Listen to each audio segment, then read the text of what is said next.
안녕하세요. 믿음이야기 채널에 오신 것을 환영합니다. 저는 이신영입니다. 생각하는 신앙 우러나는 복음 믿음향기.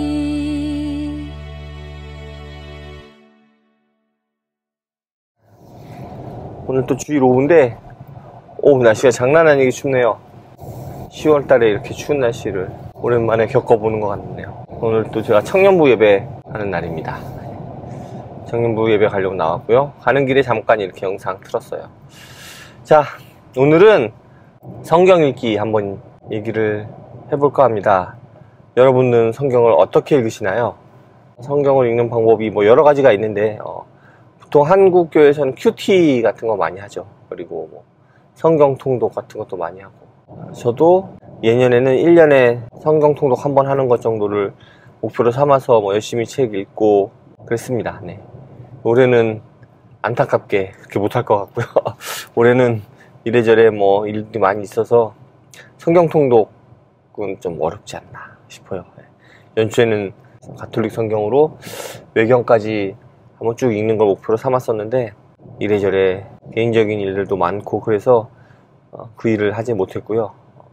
지금 벌써 10월 중순이 지났는데 통독이 어려울 것 같습니다. 어쨌든 통독도 하고 큐티도 하고 어떤 분들은 몇 독을 했다느니 이런 얘기도 많이 하죠. 그리고 또 매일매일 큐티를 통해서 하나님의 말씀과 함께하는 삶 이런 것들 강조하는 경우도 많이 있습니다. 또 어떤 분들은 사실 이렇게 얘기하시는 분도 있어요. 성경 큐티 같은 거에 대해서 좀 부정적으로 바라보시는 분들도 있습니다. 너무 숲은 못 보고 나무에만 집착을 해서 매일매일 나에게 주시는 그런 말씀의 그런 아주 지엽적인 부분만 강조를 하다 보니까 성경을 자기 맘대로 해석하게 되는 게 아니냐라는 식의 지적이 있더라고요. 얼마 전에 사실 그런 유튜브를 하나 본 것 같아요. 그래서 유튜브에서 성경에 대해서 너무 이렇게 지엽적으로 보면 성경 전체의 그 큰 맥락에서 얘기하는 바를 놓치고 그러다 보니 자기 자의대로 해석하게 되는 게 아니냐라는 식의 영상을 한번 본 기억이 있어서 그때 좀 생각이 좀 들었던 것 같습니다. 저는 큐티 잘 안 해요. 큐티 안 하고요. 매일 아침에 큐티 하는 거 저 좀 힘들어 하는 편입니다. 그래서 큐티는 저는 잘 안 하고 큐티보다는 그냥 그 시간에 책을 읽죠. 책을 읽습니다. 이제 조금 다른 얘기를 해보면 저는 큐티를 통해서도 하나님이 역사하신다고 생각하거든요. 큐티를 통해서 역사하시는 하나님을 생각해보면 그 큐티가 문제가 될 게 없죠. 꼭 이렇게 성경의 앞뒤 문맥, 성경의 전체적인 흐름 안에서만 성경 말씀이 꼭 역사하는 건 아니라고 생각하거든요. 어쩔 때는 정말 원래 저자의 의도와는 상관없는 방향으로 성경 말씀이 역사하는 때도 있지 않을까요? 네. 그것이 이제 그 적용을 내가 아닌 다른 사람에게 또 한국 교회에 이런 식으로 적용하면 조금 문제가 될 소지가 있다.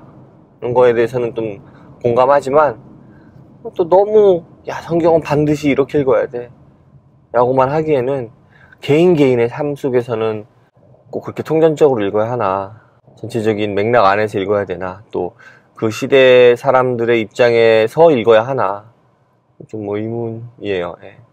큐티를 하다 보면 똑같은 말씀도 오늘은 이렇게 또 내일은 저렇게 또 그때 상황에 따라서 다르게 나에게 말씀하시는 것 같을 때가 있거든요. 그건 또 그 나름대로 의미가 있지 않을까. 그리고 그걸 통해 내가 더 바르게 살아갈 수 있다면 그걸로 충분하지 않나 라는 생각을 저는 합니다. 저는 좀 제가 가만히 이렇게 저렇게 생각해보고 이야기를 하다 보면 저는 꼭 이렇게만 해야 한다, 이렇게 해야만 한다 라는 걸 별로 안 좋아하는 것 같아요.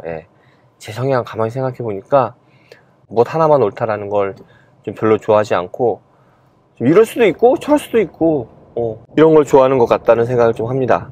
사실 하나님의 전지전능하심 생각해 보면 꼭 그렇게만 역사하시리라는 법이 없잖아요.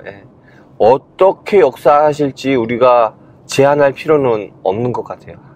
하나님께서 우리 삶을 바꿔가시는 여러 가지 방법들이 있을 텐데 그 중에 하나가 큐티가 될 수도 있죠. 큐티가 될 수도 있죠. 또 어떤 분은 또 이렇게 정말 학문적인 성경 읽기 이런 것들을 통해서 역사하실 수도 있고, 또 어떤 분들은 번영신학, 한국만이 아니고 이제 번영신학 같은 게 되게 많은 비판을 많이 받지만, 또 어떤 분들은 그 번영신학 속에서 위로를 받고 희망을 찾으며 하나님의 사랑을 느낄 수도 있는 거라고 생각하거든요. 그렇지? 이것이 옳다 그르다 뭐 이렇게 얘기할 거는 사실 아닌 것 같고, 그것이 어떻게 내 삶에서 드러나느냐, 우리 사회 속에서 그것이 어떻게 드러나느냐, 어떤 모습으로 보여지느냐, 뭐 이런 것들이 저는 좀 더 중요하지 않나?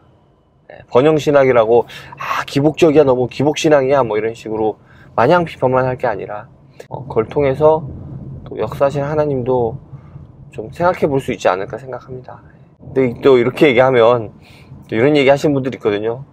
이것도 되고 저것도 되고 이거 뭐야 뭐 이런 얘기 하시는 분들도 있을 수 있는데, 뭐 그렇죠. 사실 어떻게 보면 그분들의 사실 지적도 일리는 있습니다. 다양한 모습들이 뭐 어떻게 성경을 읽고 어떤 신앙의 모습을 가지고 뭐 이런 것들은 각 개인마다 좀 다르게 나타날 수 있지 않나. 그것이 하나님이 인격적으로 한 사람 한 사람 만나주신다는 것이 그런 게 아닌가 싶고요. 또 그렇게 또 아주 다양하고 아주 여러 가지 모습을 갖고 있는 신앙이 서로 이렇게 어우러져서 함께 공동체를 이룰 수 있다는 거, 그게 어떻게 보면 하나님의 합력하여 선을 이루시는 게 아닌가 라는 생각도 해봅니다. 네, 오늘은 뭐 이렇게 짧게 이렇게 한번 찍어볼게요. 짧지 않네요. 생각보다 기네.